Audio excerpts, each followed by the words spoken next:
we're going to look at finding function values using our calculator in this section.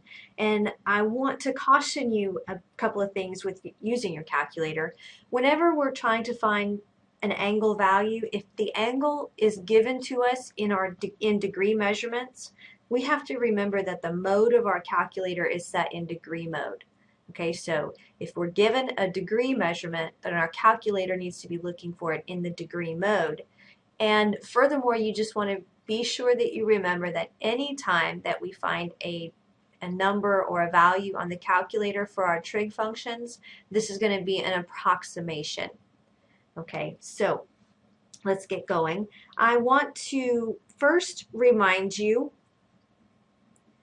that remember when we looked at the cosine of 60 degrees, we found out that that was equal to 1/2. Okay, so the cosine of an angle measurement returns the function value. So in this section, what we want to be able to do is use our calculator to find what the function value is given an angle measurement. This is probably the most straightforward one that you would think that you're probably going to encounter. So I'm going to pull up my graphing calculator, scoot it over here to the side so that you can see it. First, let me check, since we are talking about degree measurements here, let me make sure that my calculator is in degree mode. So I'm going to go to mode on the calculator, and right around here you can see that it's either going to be radian or degree. My calculator has degree highlighted in black. If yours doesn't, then you would just arrow down to it, arrow over to degree, hit enter, and that changes it into that mode. So I'm going to quit and go back to the home screen. And I want to find out what the tangent is of 68 degrees 43 minutes. So pretty straightforward. We're going to use the tangent button on our calculator. I hit tangent. I'm going to enter this as 68, and we were going to use degrees. Remember, we get that by going second apps. Here I'm going to choose degree. 68 degrees 13 minutes, so we go back to second apps, and I choose number 2 for minutes.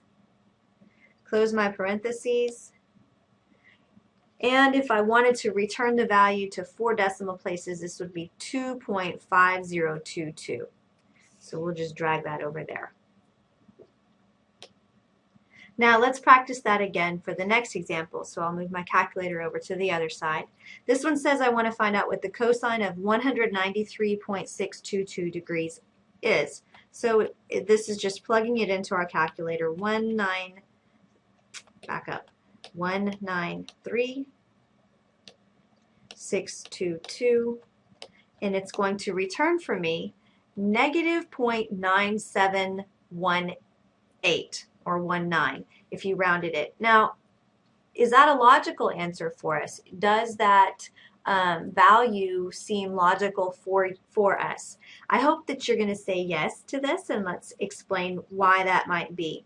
If I have 193 degrees, then I am over in the third quadrant, and the sign, positive or negative, of a cosine function in the third quadrant is indeed negative, so that answer is valid for what we're talking about. So we'll just put it down here as well.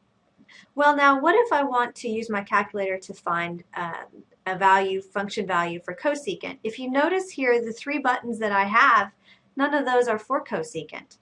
Instead, what we have to do is we have to use the idea that I can take the reciprocal of sine to get cosecant. So the way that we're going to look at this is, if we know that cosecant and sine are reciprocals of each other, then on my calculator I would put 1 over the sine of this degree measurement.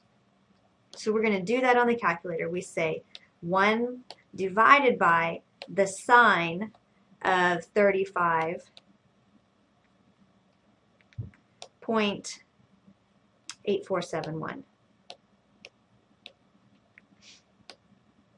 And we get 1.7076. Okay, so that's how you would do it on your calculator. So this last one I want you to do, let me make this a little bit smaller. I want you to find what the secant of negative 287 is using your calculator, and we'll see if we can come up with the same answer. Okay, so hopefully when you were doing this on your calculator, you recognized that secant and 1 over cosine are reciprocals of each other, so we would enter it just like that into our calculator, and it would return for you 3.4203. And that's how you would do all 6 trig functions on your calculator when you want to find the function value if you're given an angle measurement.